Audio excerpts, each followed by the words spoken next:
Hey, it's Ed. Real quick, before we get started, I wanted to make sure that you were all aware of my bi-monthly book recommendation email.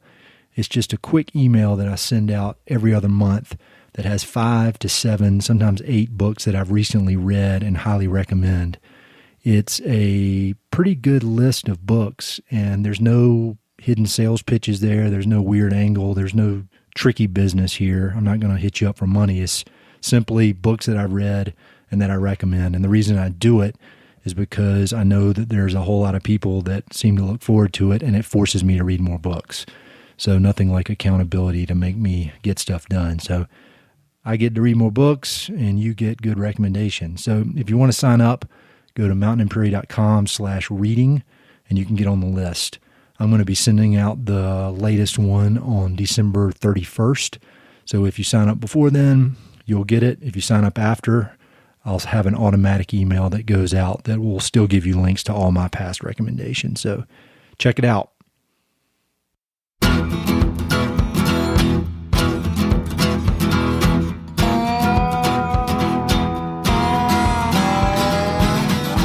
Hey, this is Ed Robertson, and this is the Mountain and Prairie Podcast, where I introduce you to some of the innovative individuals who are shaping the future of the American West. I meet most of these people through my work in land conservation or through my hobbies and interests that revolve around spending time up high in the mountains.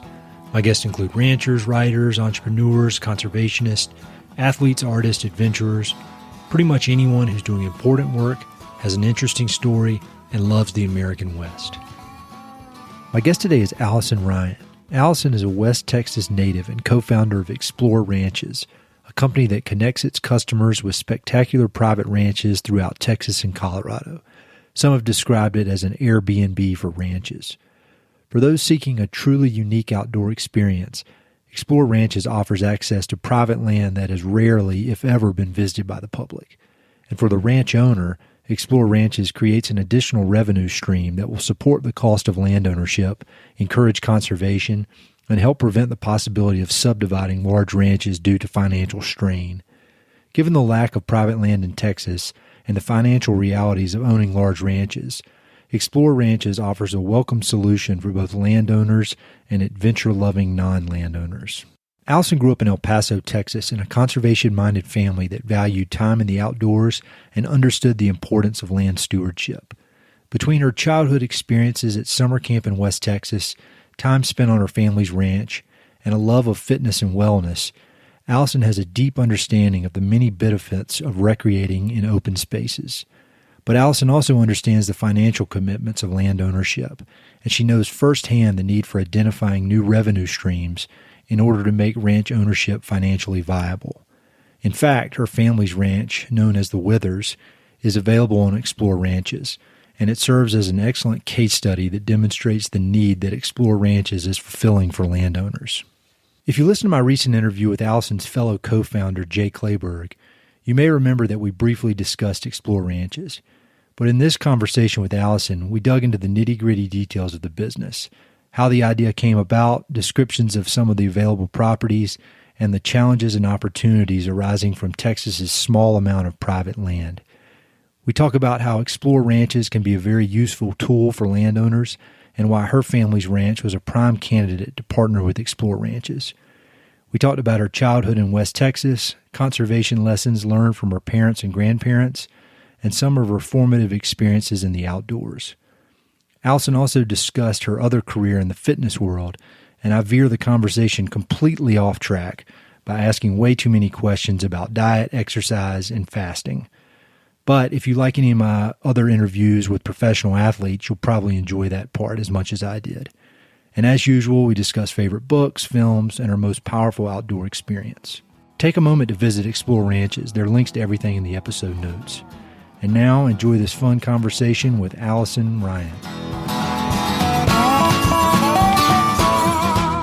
When you meet somebody for the first time and they ask you that question, what do you do? How do you answer that? That was an interesting question because for the last 9 years, I've said I was a trainer, a personal trainer. And the other day, I was at the car wash and started talking to this man. And he asked me that question. And I said, Oh, I have a new company that books ranch getaways. And it was kind of odd to hear myself say that because I hadn't said it to anyone before. So I guess that's what I do, both things right now. And then did you say, "Leave me alone, you creep, I'm trying to wash my car"?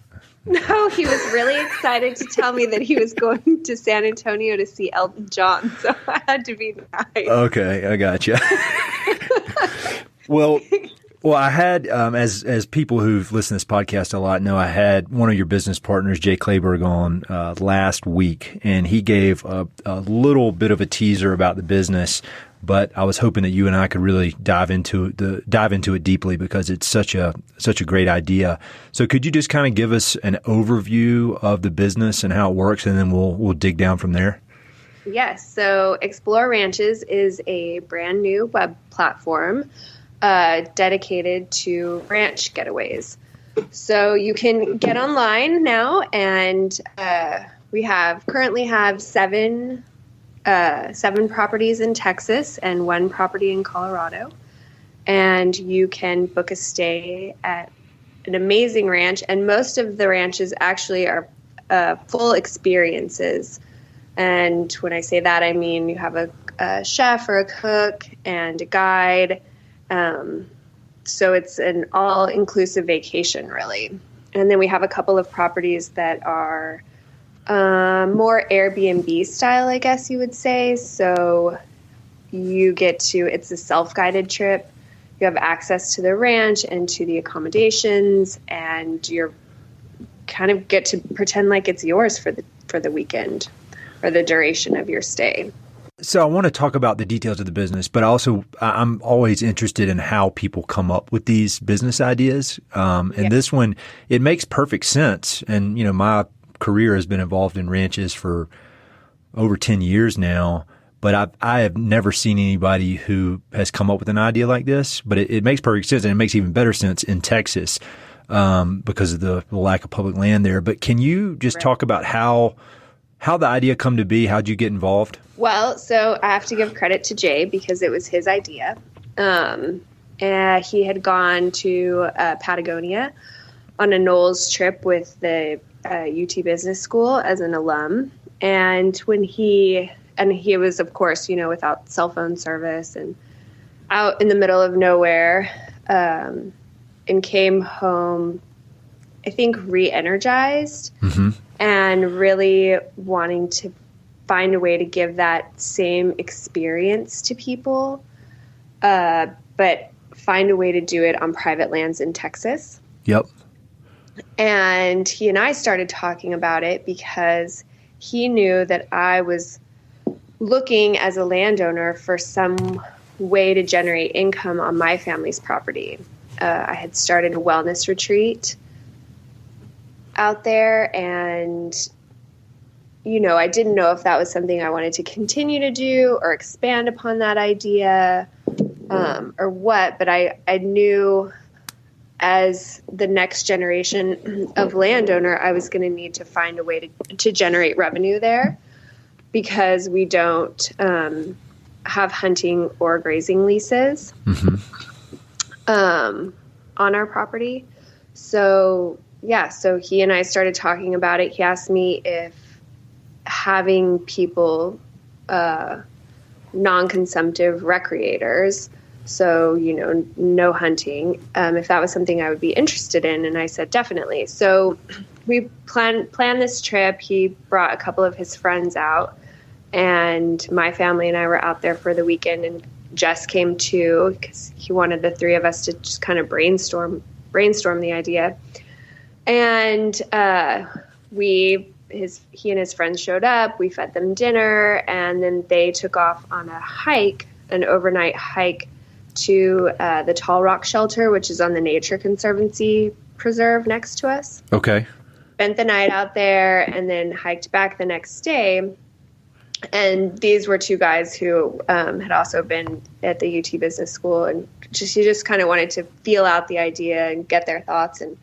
And we got back, and he realized, because he was starting with this, like he was going to be an outfitter and take people out into the wilderness and make them realize how much they needed to be in nature and conserve nature, and got back and realized, well, this wasn't going to help him spend any more time with his family because he was going to be gone all the time, actually guiding trips.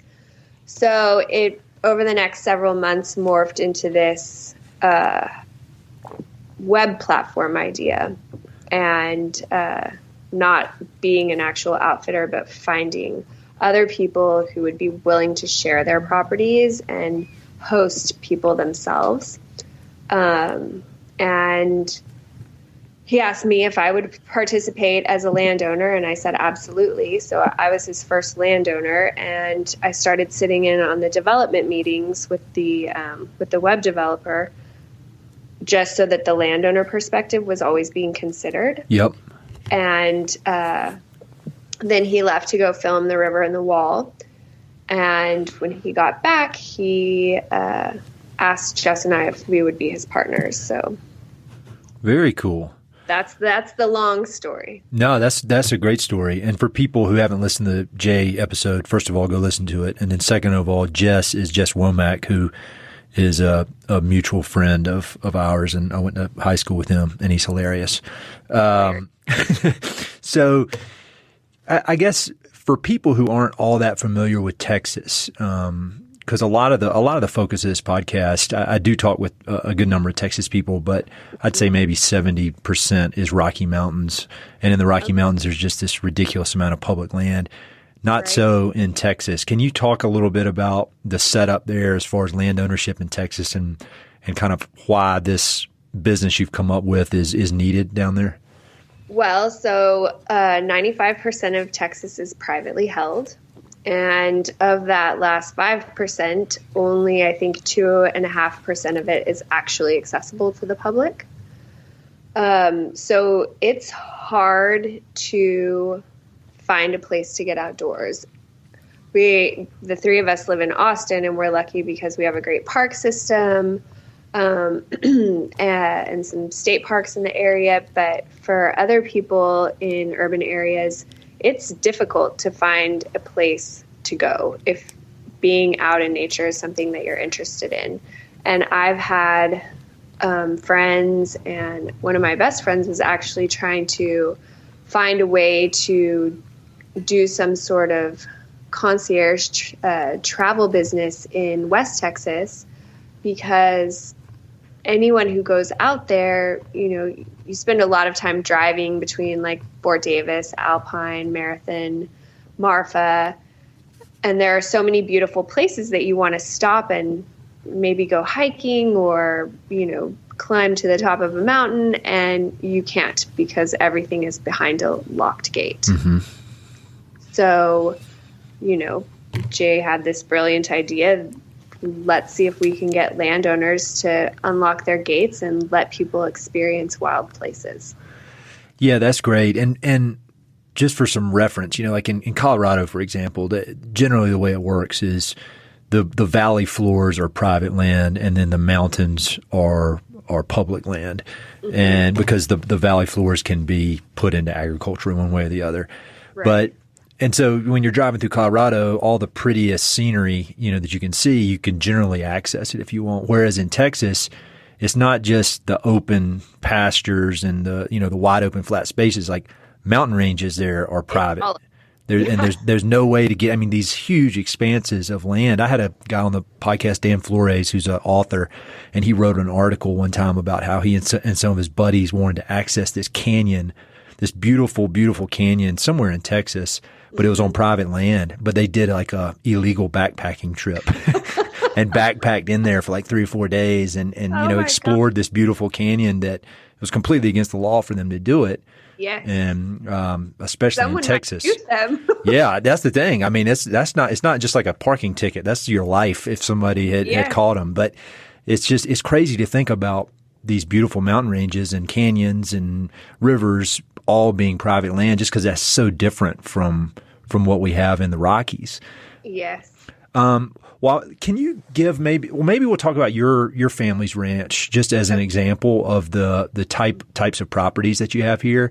Can you just give kind of an overview of where it is, how big it is, the landscape, all that kind of thing? Yes. So the Withers is about 15 miles south of Kent, Texas, off of I-10. Okay. So you drive down south on 118, Highway 118, and we are 10 miles north of McDonald Observatory. We have to cross the Caldwell Ranch to get to our place in the canyon, which takes a little over an hour on what my dad refers to as primitive roads. 4-wheel drive required. And then we are in Madera Canyon. So the north end of Madera Canyon opens up into Balmorhea. And I think all the way down at the south end, you get about to Mount Livermore. And I'll have links to everything on the website, but there's awesome photos and videos of your family's ranch that I can link to so people can get an idea of how beautiful it is. Because I mean, even though I'm in this world and I think about this stuff a lot, I generally just don't think of landscapes like that as being in Texas. Yeah, it is. I feel extraordinarily blessed because it is not a landscape that most people associate with Texas. And I still, my breath kind of catches when I make that last turn and the canyon comes into view because it's quite spectacular. And I'm sure I'm partial to it, but it's quite a view. Every time I take people out there, they're always so surprised by the fact that they're in Texas. And so, did your parents buy that ranch, or did their parents buy it? How did it come into your family's possession? My dad actually got the first part of it as a finder's fee for helping the Prude family. I don't know how familiar you are with West Texas, but not all that familiar. Okay, so the Prude family were ranchers in West Texas, and they have what is like a famous West Texas camp, Prude Ranch. Okay, where my grandmother went to camp, and my dad and my brother and my sister and I all went to camp there. And now Jay's daughter actually, she went to camp there for the first time last summer. Oh, cool. Yeah. So he helped them find a buyer for another ranch and received the first part of the Withers as a finder's fee. Oh, cool. Yeah. And then he and my mom were able to add to that. And then my stepmom, we all added to it again when I was in college. So it was kind of a little bit of a process. So I'm a second generation landowner. And so is your dad, is he in the real estate business, or was that just kind of a side deal he did for them? No, yeah, it was a side deal. He's an attorney. Okay. And he went to camp at Prude Ranch, then he worked for the Prudes. He went to school at Sul Ross and Alpine. And, so he was just close friends with them. And, when they were looking to sell, they asked him if he could help them find a buyer. That's really cool, getting land as basically a commission instead of, that's a lasting gift or a lasting investment. That's really cool. Yes. Well, actually, it was my grandfather's idea. My dad asked him what he should ask for as a finder's fee because he didn't know. And my grandfather told him, take it in land. You've always wanted land out there, take it in land. So that's Very what he cool. did.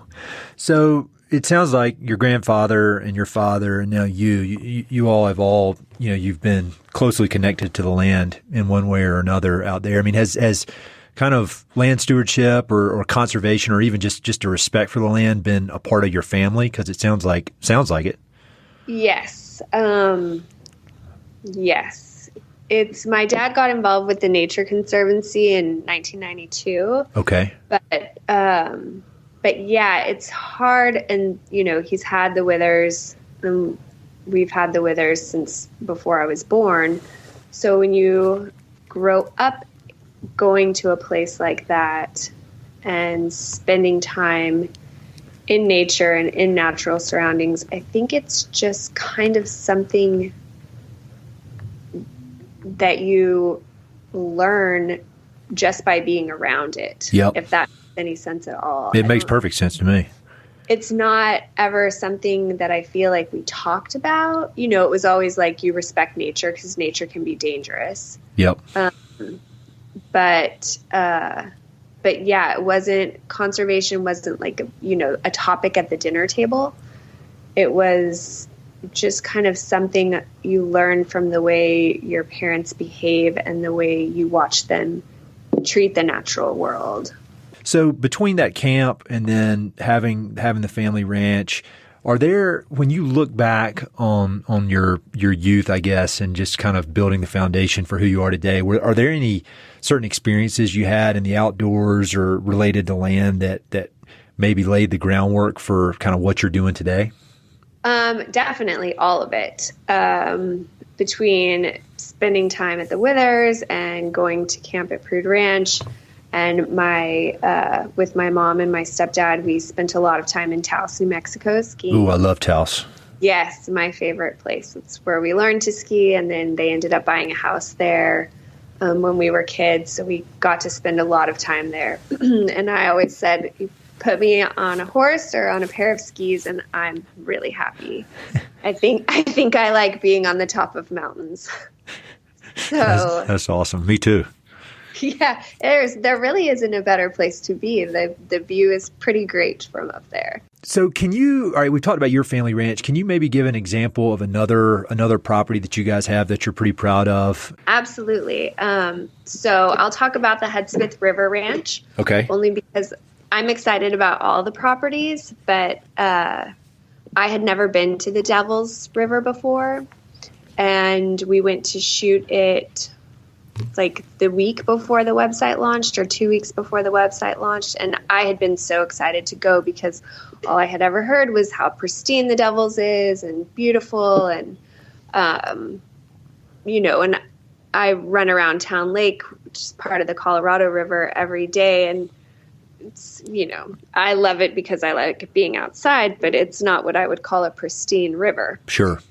And, so we got there, and I was just in awe the entire time. It's unbelievably clear. Wow. And, it is just stunning. And this stretch of the Devils, I believe, is 6 miles that the Strunk family has, and they've had the ranch since 1905. And Alice, the owner, talks about, just how important it's been that the heritage ranchers have really respected each other and taken such good care of their land and just been really good land stewards in order to keep that river as pristine as it is. And it is the benchmark for the health of all the other rivers in Texas. Wow. Yeah. So, yes, so the Devil's is amazing, and everyone who has the opportunity should go and visit it and get involved if you care about rivers in order to protect it. Mm-hmm. So the stay at the Hudspeth River Ranch is all-inclusive. They will cook for you. They will guide you. You have the opportunity to kayak down the river, to swim in some of their beautiful swimming holes. You can go mountain biking. You can hike. They have some archaeological pictographs and things on the ranch. So there's tons to do there. But I say spend all the time you can on the river. There's actually, during October, all the monarchs come through. Oh, cool. Yes, they said the trees are just covered in monarchs during that time. So I want to go back in October and see that. When you guys started approaching landowners, in my experience dealing with landowners, and especially very wealthy landowners, One of the common themes that I've found is that even here in the West, in Colorado, they do not, they want privacy and they don't want people coming on their properties. And that even from like a conservation easement standpoint, a lot of some of these very, very ultra wealthy people, they will have a problem with, or they have some concern with the conservation easement monitors coming once a year. I mean, they're just very, very private people. And so when you started approaching landowners to discuss this idea, what was the reaction from them? I don't know if this would surprise most people, but most of them were really open to the idea. Over the next 20 years, there's going to be a large generational transfer of land. And a lot of these younger landowners are not ranchers. Mm-hmm. And typically, landowners have made money either through hunting or grazing leases. And so if the next generation isn't interested in ranching, and a lot of people have mixed emotions about hunters, just because, I think there are probably some hunters that have bad reputations, or some people just don't want to deal with hunting. So they're looking for other options, another revenue stream. Yep. And parents, the generation now, is looking to help their kids protect their land. Mm-hmm. They want to ensure that their kids are going to have a way to pay for it. And so most of the landowners we spoke to were really welcoming to this idea. They thought, this was definitely an opportunity that could help their families. So we were excited because we've had really positive responses from almost everyone we've spoken with. Yeah, that's one of the things when Jay was initially telling me about this idea that I thought was so cool about it. Because, from the buyer's standpoint, or from the person who wants to go on vacation, obviously it's super cool, and you get access to all this great outdoor recreation. But as a tool for landowners, I think that's what is really unique about it, because the reality is most of these ranches don't make money. They don't cash flow. And even pretty successful cattle operations have a hard time, generating any sort of significant cash return. And as land prices continue to go up, and it's harder and harder to generate cash off these properties when, the owner dies and needs to pass the ranch on to their family, there's this huge tax burden that a lot of people just can't, float the bill on it. And so then they end up having to subdivide the ranches and sell off parcels. And that's where, this kind of the segmentation of these properties starts, and it causes, real big problems from a lot of different perspectives. So what I think is really cool about what y'all are doing is you're giving landowners a tool to generate some cash and generate some income off these properties that otherwise would just be a complete sink from an expense sink for their family. Yeah. Is that correct? Yes, that's exactly correct. That was a great way to say it. Do you guys have any competitors, or is there anybody out there who's trying to do what you're doing? No, Jay and I spent a lot of time looking, and we haven't found anything. There are some smaller, like, ranchettes, I'll call them, on Airbnb. Yeah. But nothing like this. Nothing, where you're able to access thousands of acres and have a real wilderness experience, really. So if somebody's listening to this that has a ranch in their family and they would want to partner with you guys, and say they're in Montana, are y'all open to ranches all over? Because it sounds like you have one in Colorado, correct? Yes, we have one in Colorado, and I actually had a really great conversation with a young lady in California who is now managing her family's ranch. She's just a year and a half out of college and so passionate about making sure that they find ways to sustain their operation. And I'm really excited about potentially getting to work with them. It's a beautiful place. Is there a minimum amount of acreage you guys are considering, or right now are you open to anything? We're open. The smallest ranch that we have right now is the Rocker Bee. We do, we want people to have acreage that they can access, because, we want people to be able to have some sort of outdoor experience. So, if it gets too small, it kind of changes what we're offering. Sure. But Rocker Bee is 320 acres. And then I believe our largest ranch is 15,000. That's a big spread. Yeah. Yes. Oh, I'm wrong. Our largest ranch is actually 35,000. That's a lot of land. Yes, it is a lot of land, but we are talking to a ranch that's 270,000 acres. Wow. So stay tuned for that, huh? Stay tuned. That's right. I'm really excited about hopefully getting to partner with this ranch, because it would be quite an experience for people. So I have a good number of entrepreneurs on this podcast, and then I'm just kind of interested in that entrepreneurial mindset. So when you and Jay and Jess were kind of getting this idea going, what was the biggest surprise of trying to take this idea and turn it into a business? Were there any crazy experiences or frustrating experiences kind of that came as a surprise from when you were just kind of had the idea sketched out on paper? I don't think we realized just all it was going to encompass. Yeah. Because the team is so small, and we don't have a bunch of people working for us to do all the small things that have to be done. Yep. It's been a learning curve and a growing experience for sure. But yeah, I just don't think I told Jay before he asked me to be a partner, I told him he was going to need some help.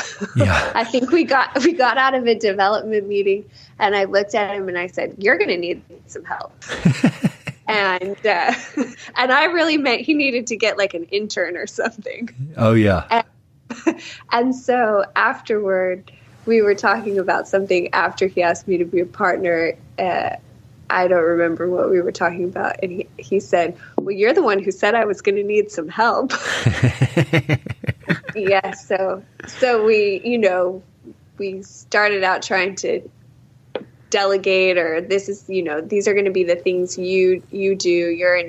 You're going to be in charge of customer experience, but really we just all wear all the hats.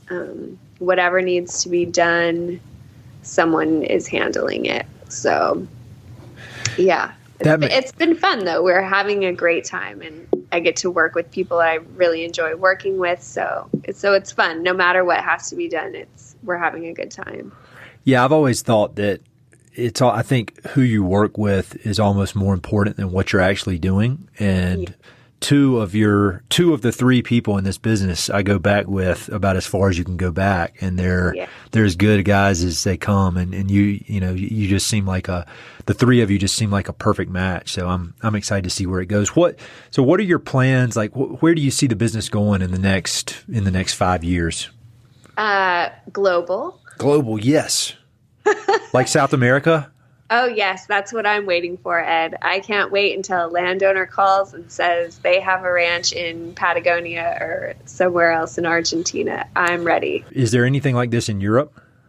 I don't believe so. And Jay actually spoke with a landowner in Scotland last week, or week before last, who asked if, they were having the same conversation that we have with so many landowners, the difficulty in maintaining land and revenue streams. And Jay told him about what we were doing, and he asked if Jay thought that his ranch would fit with our website.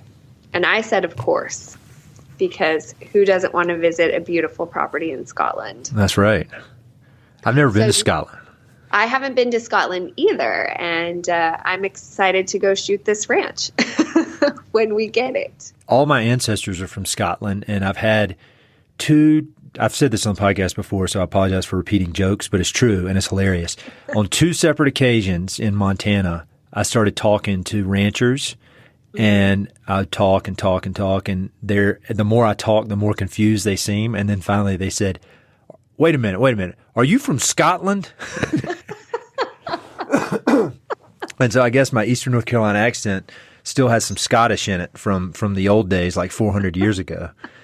But if you need any photography help, even just like iPhone photography, I'll be happy to go over there and work with you guys on that.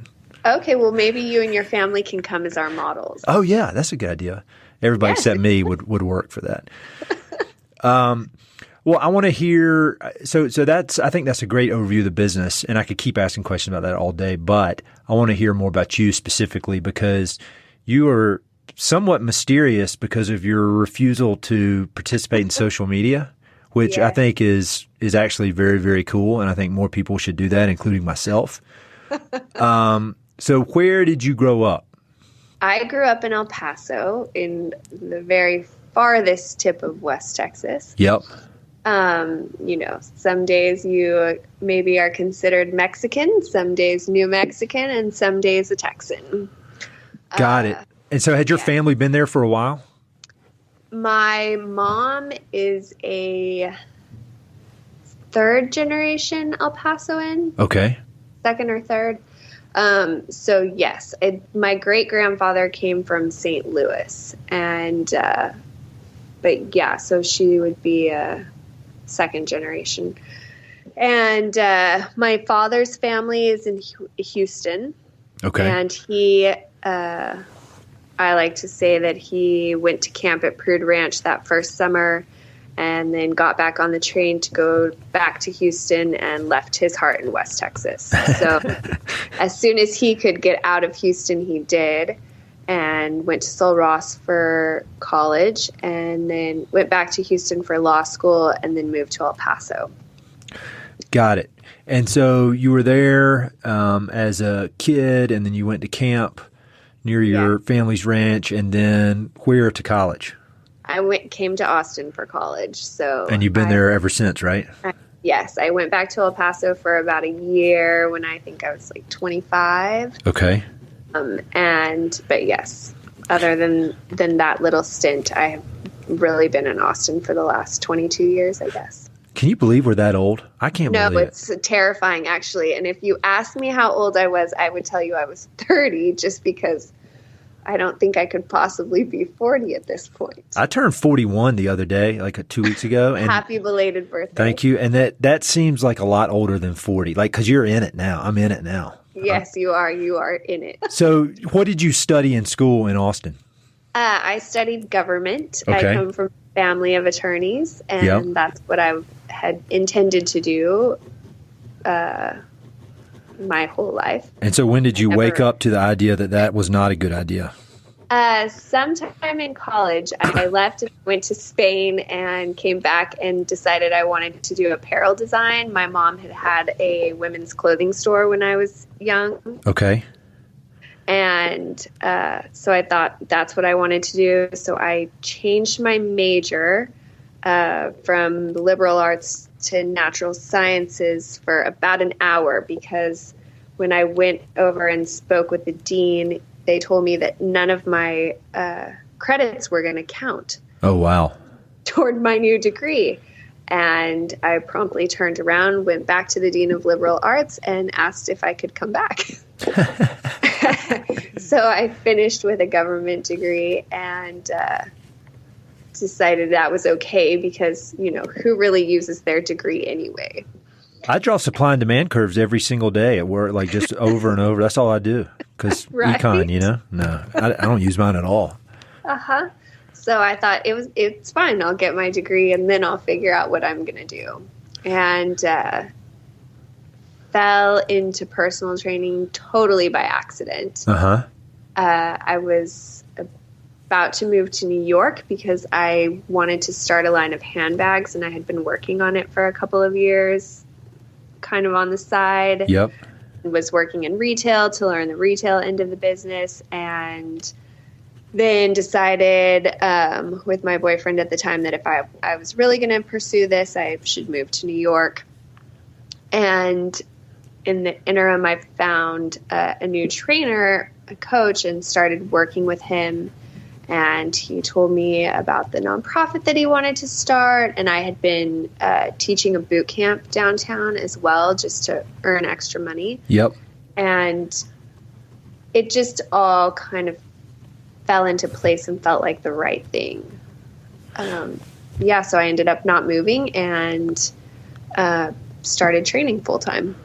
That's great. And so what kind of training do you do? I mean, do you train people for certain events, certain sports, just general fitness, all the above? All of the above, yes. That's great. Yeah, so body transformations, people who have significant amounts of weight to lose, had marathoners and triathletes, and Jay was my Ironman. And then, just other people who are trying to get or stay fit. So here's a question for you, and this is veering completely off the American West theme, but that's the magic of having my own podcast is I can do whatever I want. Amazing. So you get somebody in there, they're overweight, they want to lose weight. What percentage they need to focus on diet? What percentage do they need to focus on physical exercise?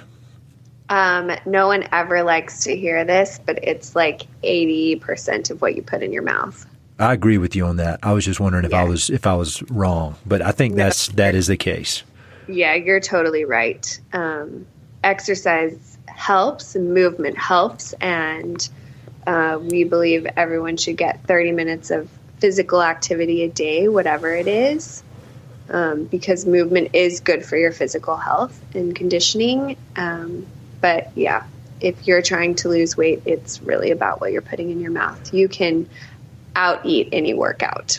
Have you seen the movie Fed Up by Katie Couric? I have seen it, and I have actually seen my doctor loops it in his office. That movie changed my life, changed my complete perspective on everything. I've had one full-strength soft drink, like a Coca-Cola, since I saw that movie, and it was 4 years. It was 4 years ago when I saw it. And it is disgusting what sugar, how sugar has just infiltrated everything. It really has. Did you ever see that? It was a TV show that Jamie Oliver did. I remember that show. Yeah, the British guy. Yes, and he's a chef. Yep. And he was just, horrified at the way Americans and American children were eating. Yep. And the amount of sugar. And I just remember seeing one part of one show or something where I think he filled an entire school bus with sugar. Yep. Yeah, it's pretty crazy when you think about it. And the fact what's even more crazy to me is that people don't think about it. Yeah. Well, I didn't think about it. And I was here's my story on that. I do a lot of running, and I'm very, very focused on running and nutrition and all that. And I'd run, before I saw that documentary, I'd run a 100-mile ultramarathon in the mountains here in Colorado, 100 miles. Yet I did that race and I still had a layer of fat around me that I just couldn't understand how I could still have fat on my body when I'm exercising that much. Right. And then in the aftermath of that, I kind of go through binges of exercise, and when I'm done with the race, I don't do anything. Yeah, and you sound like your friend Jay Clayton. Yeah, we were talking about that actually, how we're both I just do nothing. But then my wife got pregnant. She got gestational diabetes, and so we had to change our diet so she could manage that. Right. And while doing zero exercise, literally no exercise, and changed my diet, the gestational diabetes diet, low carb, I lost 15 pounds in 3.5 weeks. I believe it. Isn't that crazy? It's actually not crazy, and you probably cut out a ton of foods that were inflammatory to your body. So that's a big part of it too, huh? Just sugar, well, obviously, sugar bread. is an inflammatory. So, yeah. So not only does it make you fat, it's causing inflammation, like full body inflammation. So what do you eat? What's the ideal diet? I think the ideal diet is a healthy combination of everything. Minus sugar. Yeah. But I have spent a lot of time the last couple of years studying gut health. Uh-huh. And I think that that's really the key to so much. Yep. And there's not, they're doing more and more research on it now, but from what I gather, been a difficult thing to understand, and it's hard to study. But your empathetic and sympathetic nervous systems, so your brain and your gut, are in constant communication with each other. Yep. And so when your gut is unhealthy, it really makes all of you unhealthy. Yes. So a combination of, healthy fats and all different fruits and vegetables and nuts and proteins, they're all important. Everything serves a purpose in maintaining good gut health. I eat sauerkraut every morning for that exact reason. Oh, yeah. Mm-hmm. But then every now and then, for some reason, I drink diet drinks, even though I hate them. I still will drink them.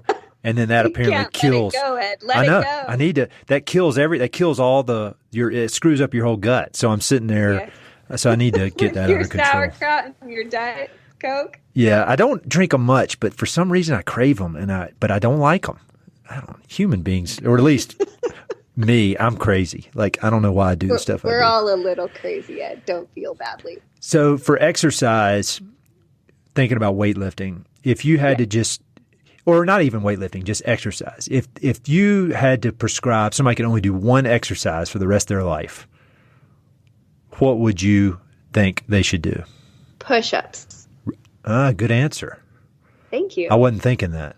I was thinking deadlifts. Yes and no, because it depends on weight, and some people are going to say that hurts their back. But compound movements that incorporate multiple body parts. Yep. So squats, things like that. But push-ups are the best full body exercise, and you do enough of them and they become cardio. So push-ups. And one more question about diet. I'm sure people who are listening to this are like, wait a minute, what's going on here? This is not a podcast about health and fitness. No, it is though. It is, because it's mine. What do you think about fasting? Are we talking about like long-term fast or intermittent fasting? Both. Okay. I am a fan of intermittent fasting, and have probably for the last 4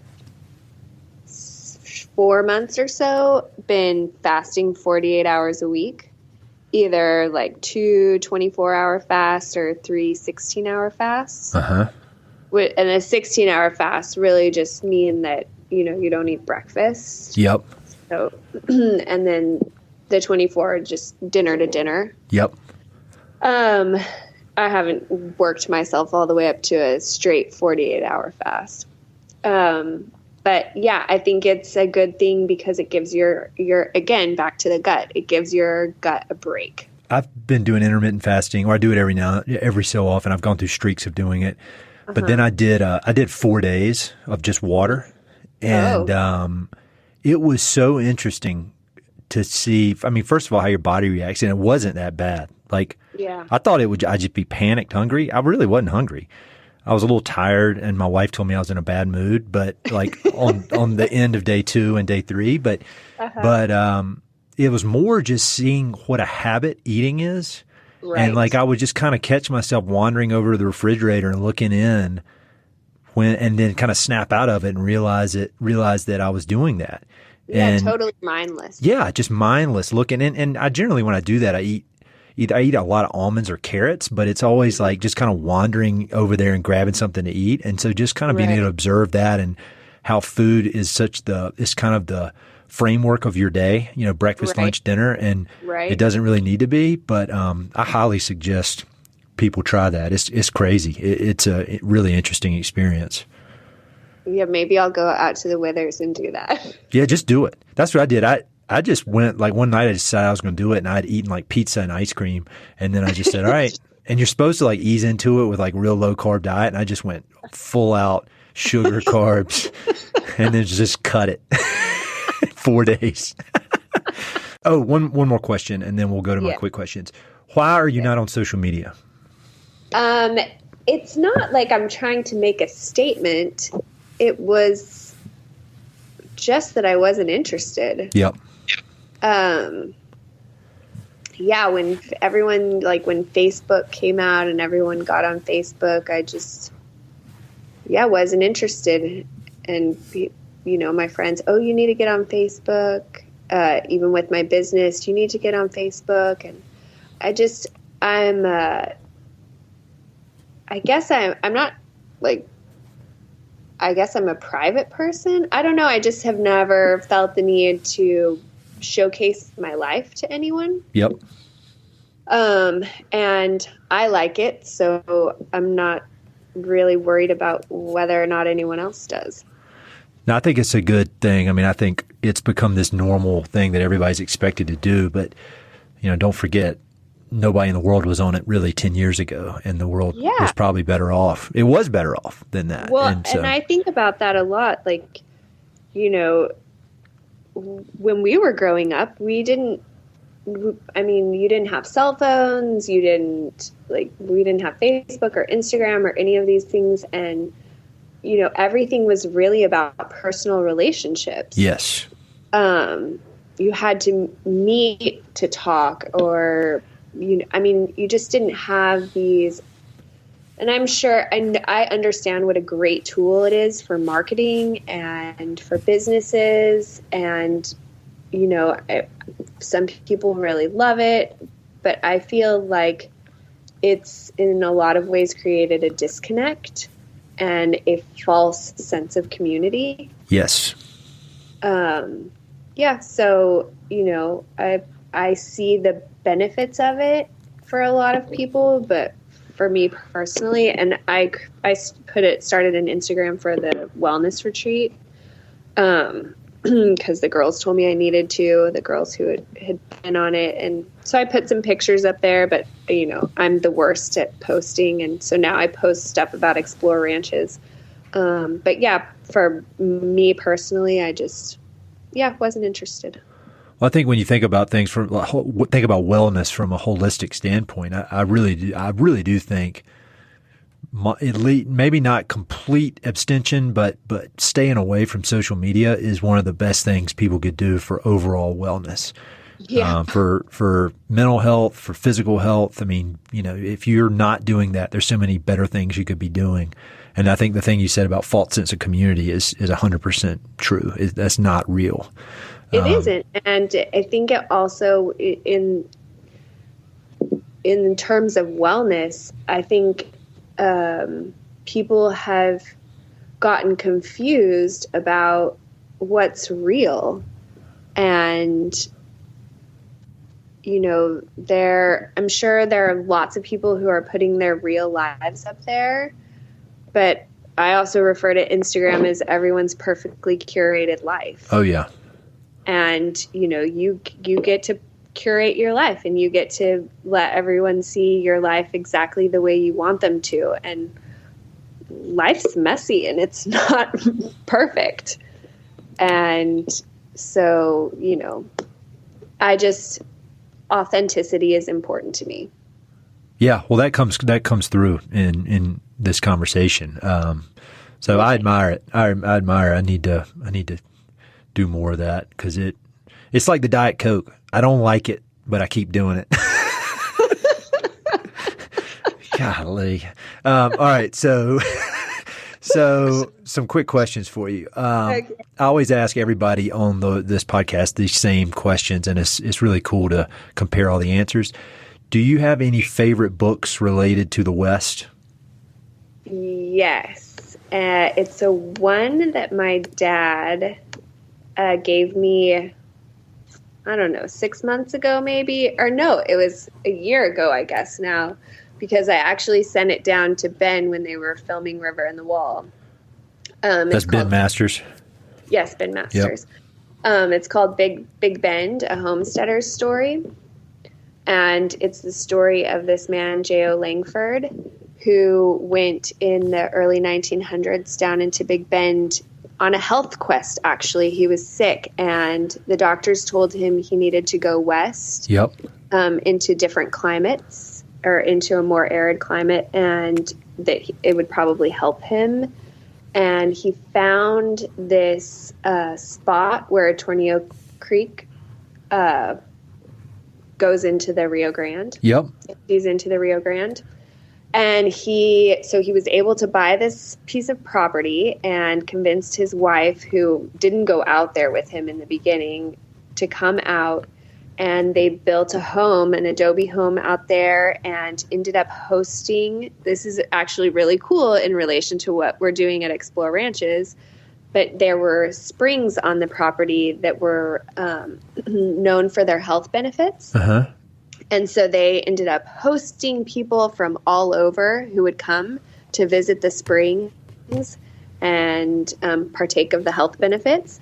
And it's a great story. It's a short, easy read, but it's a beautiful story. That's cool, and I've never heard of that. So that's one of the reasons I asked, just selfishly, because I want these recommendations. That sounds super cool. Do you have a favorite book of all time? It doesn't have to be about the West. Manhunt. Never heard of that. It's a great story. It's actually it's written as a novel, but it is the story of the hunt for John Wilkes Booth after assassinating Lincoln. Oh, cool. Yeah, it's great. There's another one along those lines there that I recently read, and it's called Hellhound on His Trail, and it's about the manhunt for the guy who killed Martin Luther King Jr. And It is crazy. It's written by Hampton Sides, who I've had on this podcast twice, but it is so good, and it sounds like those are very similar. So I'll check that one out, because I love Hampton Sides' version.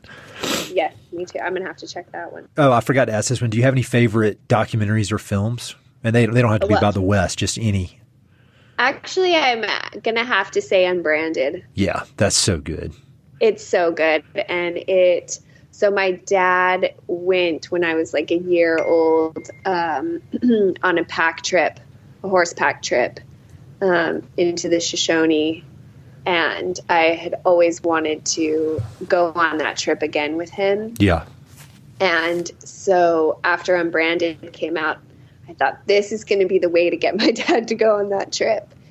And so I had him watch it. And, of course, the first thing he said was, man, I could really go on another one of those horseback trips. And I said, yes, let's do it. Nice. So we planned to go with Ben 2 summers ago and Val.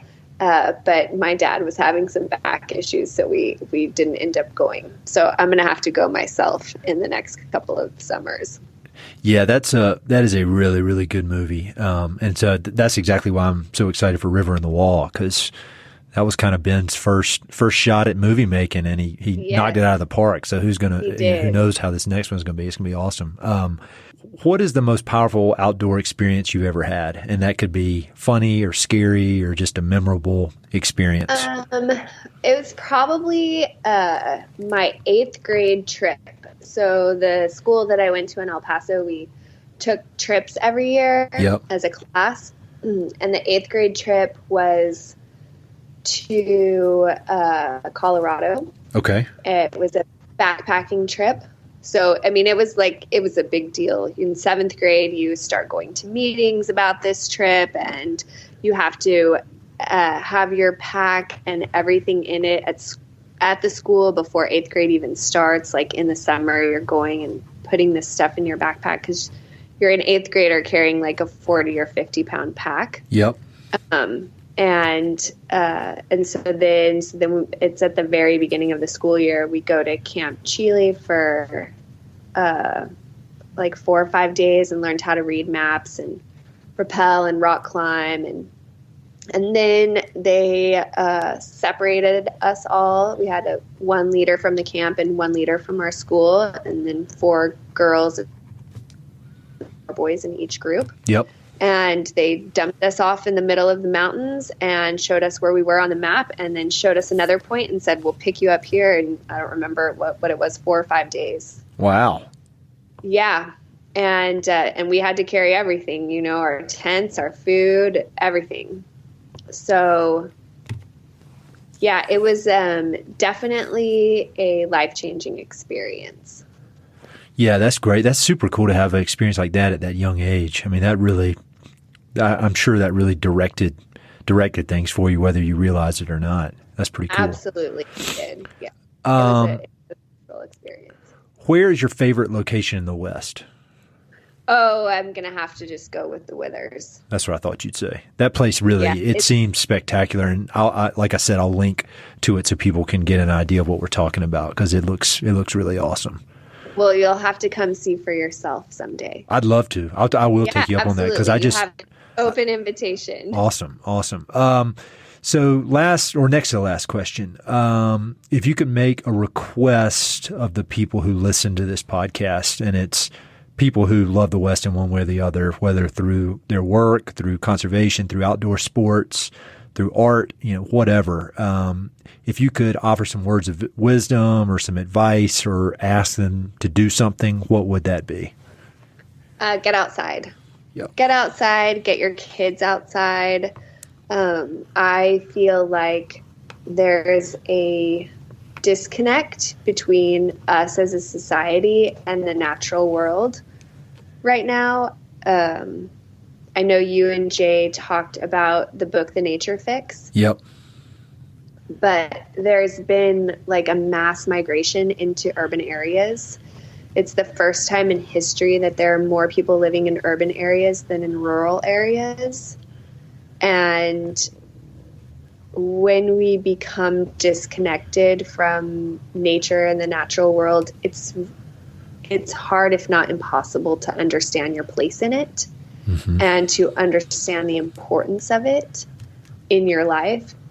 And yeah, so if you don't spend time in it, you just don't get it. And so that's my request of people. Get outside and get your kids outside. It's actually really important to disconnect from electronics and, you know, the stress and hustle of everyday life and the fast pace in the city, and just slow down for a minute and take time to just appreciate being with each other. I couldn't agree more. I think that's a great way to end it. So how can people connect with Explore Ranches? We know how they can connect with you on social media. They can't. So where should people go? They should go to exploreranches.com. And that's where we are on the web. You can find us on Instagram at Explore Ranches. We're on Facebook at Explore Ranches. And we're happy to take your phone calls, and I will answer the phone. Awesome. Well, thank you so much. Keep up the good work. This is so exciting. Thanks, Ed. Thanks for having us. We really appreciate it. Hey, it's Ed again. Thanks so much for listening to the podcast, and thanks for listening to that particular episode. I hope you enjoyed it. Before you go, I've got 3 quick things. Number 1, if you like the podcast, please do me a huge favor. Either pass it along to a friend who may be interested, share it on your social media, and or go to iTunes and give it a 5-star review. All those things would mean a lot to me, and they would really help to spread the word about the podcast. Number 2, if you've listened to many of these episodes, you know that I love reading and I love talking about books. Every other month, I send out a quick email with a few books that I've recently read and highly recommend. The subjects are varied, but they're pretty much all nonfiction with an emphasis on history, biographies, adventure narratives, and topics related to the American West. There are no sales pitches for ranches, no spam, no other kind of nonsense, just books. So if you'd like to sign up for the list, head to Mountain and Prairie/reading, or just go to Mountain and Prairie and there's a massive tab at the top that says book recommendations. Click on it. There are a ton of good books that I've read. Some of the old email lists are on there. You can go crazy. There are a lot of books. And finally, if you know anyone I should interview for the podcast, please don't hesitate to reach out and let me know. All my contact info is at mountainandprairie.com, and I'm on all the social media stuff, Facebook, Twitter, Instagram, blah, blah, blah. So feel free to reach out. I'd love to have some recommendations and suggestions of interesting people I should meet. All right, that's it. Thanks for listening. Talk to you soon.